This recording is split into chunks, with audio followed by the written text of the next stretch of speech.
Hello Virgo, Sun, Moon, Rising, and Venus signs. Kamusta kayo? Sana po nasa mabuti kayong kalagayan. Welcome back po sa Star Tarot.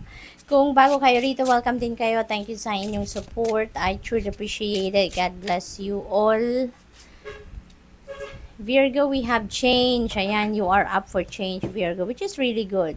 Para sa akin, as a reader, change is always beautiful, diba?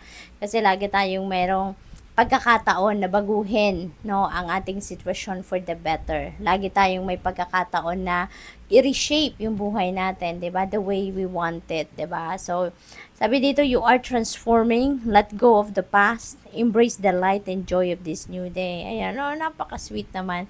Magbabago, hindi lang siguro dito yung outside world ninyo, kundi pati yung kayo mismo, no? Napipick up ko dito, maaring there is change in yourself, no? Mayroong personal transformation dito na mangyayari. Yung parang moving forward kayo, yung iisipin niyo lang dito kung ano ang meron kayo ngayon, you're going to embrace that, no? At kung ano man ang nakaraan na, parang you're going to set that aside na. Definitely, no? Yung gano'n na pipick up ko dyan. So, we have expectation. Ayan, be open for whatever comes next. It might just be the music your heart's been waiting for. So, napakaganda naman ito. Maybe, meron ditong paparating, no, na mga biyaya. Meron paparating na mga bagong sitwasyon sa buhay ninyo na maaring ito yung gustong-gusto ninyo. Maaring this is your heart's desires, no? So, this is really sweet. Maaari din, ito talaga yung ine-expect ninyo na dadating at maaring yan ang ibibigay talaga sa inyo ng universe. We have partnership. Ayan. So, maaring ang bagay na yan na papadating is partnership. Maaring partnership in love, maaring partnership in business, maaring bagong kaibigan, no? Maaring gano'n ang ganap dito. So, sabi dito, learn to grow with others, overcome obstacles by working together, touch each other's hearts while life lasts. Ayan. So, kung sino man ditong makakapartner ninyo, sino man ang dadating sa buhay ninyo, magtutulungan kayo nito, no? Maaring you're going to work hand in hand talaga dito at you will be supportive of each other. So, napaka-sweet naman, 'di ba? Na kung sino man ang parating sa inyo kasi maaring talagang merong symbiotic relationship na mabubuo dito, no, between you and that person. Kasi bawat isa sa inyo is going to support each other.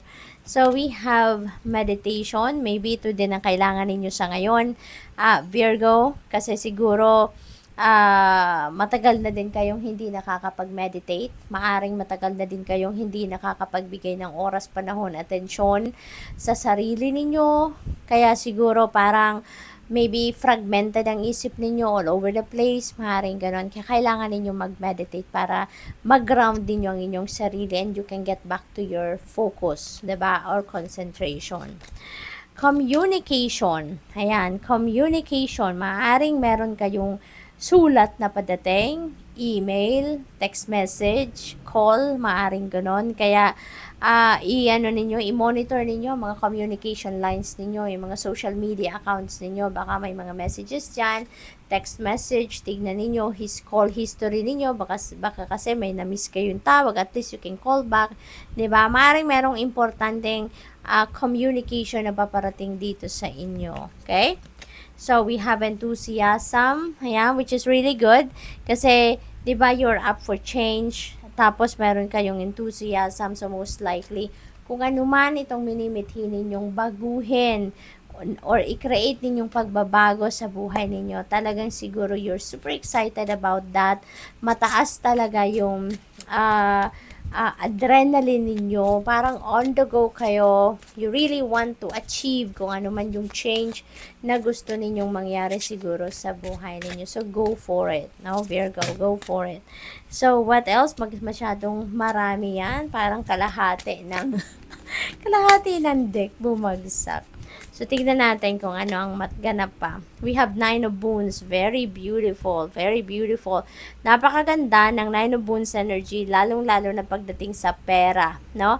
Kasi ito na yung period, no, sa buhay ninyo that you're going to receive the return of your investment. Kung ano yung pinaghirapan ninyo, pinagtrabahuan ninyo in the past, nagsikap kayo at lahat, kung ano yung bunga noon, ngayon, you're going to reap that reward, no? Ng labor ninyo. So, really beautiful. Financial reward ito, definitely, it will bring you prosperity and abundance, no? It will give you an opportunity na ma-experience ninyo na magkaroon lamang kayo ng konting luxury or ma-enjoy ninyo talaga yung pinaghirapan ninyo, no? So, this is really awesome. We have strength. Ayan. So, you may also need to activate your inner strength and courage dito. Kasi maaring may mga sitwasyon dito na medyo siguro hinaan kayo ng loob, no? Maaring nag-hesitate kayo, maaring nagpo-procrastinate kayo. Kaya kailangan ninyo dito na magpakatatag, tibayan din ninyo ang inyong loob, i-activate ninyo yung courage ninyo because lalahanin ninyo na innate sa atin yan innate sa atin ang courage and ang ating inner strength. Kailangan lang natin na i-activate yan, buhayin natin yan. Nandiyan yan sa sarili natin. At kayang-kaya din natin kahit ano pa mang unos, obstacle, or challenges na dumating sa buhay natin, walang hindi natin mapagtatagumpayan. So, ngayon, tatagan nyo lang ang inyong loob. Kayang-kaya nyo yan. Okay? So, what else? We have 5 of visions. Ayan. So, dito naman parang may panghihinayang kayo, no? May panghihinayang ang iba sa inyo dito sa isang sitwasyon. Maaring na-miss ninyo ang opportunity dito. Or maaaring merong blessing na dumating pero for some reason hindi ninyo napagtuunan ng pansin siguro hanggang sa yung opportunity yun. Sorry. Nabubulol. Hanggang sa yung opportunity na yon nag-slip away from you siguro. Kaya sobrang na lang ang panghihinayang ninyo.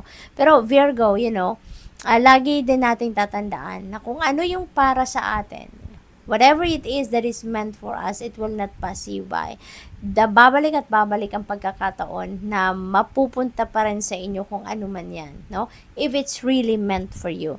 Kaya kung ano man yan na pinanghihinayangan ninyo, don't dwell on that anymore kasi wala na yon sa iyo Otherwise, kung yan ay para sa iyo at this time, kung yan ay meant for you at this time, sana ay nandiyan. Sana hindi mo na-miss ang opportunity na yan. Sana napansin mo agad yan. Sana napagduunan mo ng pansin agad yan. But, ibig sabihin na hindi yan napunta sa iyo sa ngayon. Hindi dumating, hindi naging parte ng buhay mo yan at this time. Ibig sabihin, hindi yan para sa iyo at this time. It may be meant for you, pero not at this lifetime. Or not at this moment, 'di ba? Maaring ganoon. Kaya kung ano ang meron tayo sa harapan natin, let's just focus on that, no? Kung ano ang meron tayo ngayon, ibig sabihin 'yan ang para sa atin at this time. Kaya dito tayo mag-focus, no? Wag na tayong manghinayang, wag na tayong magsisi, wag na tayong malungkot, no? Dahil meron na wala sa atin or merong hindi tayo nakamit or whatsoever, because ibig sabihin lang yan that is not meant for us at this time. Okay? So, we have also 3 of spells. This is really beautiful kasi this is good fortune energy. No? So, may swerteng babalot sa inyo at this time, Virgo. May mga biyayang paparating sa inyo in different forms, in different areas of life. Maaaring may travel din dito para sa inyo. Maaari din na mayroong mga magical moments and miraculous events na maaaring mag-unfold din sa buhay ninyo at this time. You never know kung anong ibibigay ng universe, but maganda rito kasi yung swerte ay nandito sa inyong horizon. So, anything is possible. So, good luck. Thank you for watching. Love and light. Namaste.